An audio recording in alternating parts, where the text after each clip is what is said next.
ইবনু আব্বাস রাদিয়াল্লাহু তাআলা আনহু থেকে বর্ণিত, তিনি বলেন, নবী সাল্লাল্লাহু আলাইহি ওয়াসাল্লাম এর অসুখ যখন বৃদ্ধি পেল, তখন তিনি বললেন, আমার নিকট লেখার জিনিস নিয়ে এসো, আমি তোমাদের এমন কিছু লিখে দিব যাতে পরে তোমরা আর পথভ্রষ্ট হবে না। উমর রাদিয়াল্লাহু তাআলা আনহু বললেন, নবী সাল্লাল্লাহু আলাইহি ওয়াসাল্লাম এর রোগ যন্ত্রণা প্রবল হয়ে গেছে, এমতাবস্থায় কিছু বলতে বা লিখতে তার কষ্ট হবে, আর আমাদের নিকট তো আল্লাহর কিতাব আছে যা আমাদের জন্য যথেষ্ট। এতে সাহাবীগণের মধ্যে মতানৈক্য দেখা দিল এবং শোরগোল বেড়ে গেল।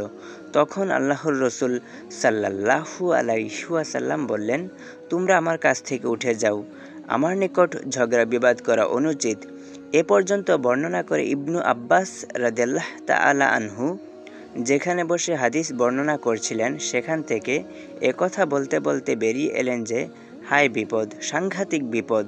আল্লাহর রসুল সাল্লাল্লাহু আলাইহি ওয়াসাল্লাম এবং তার লেখনীর মধ্যে যা বাদ সেধেছে।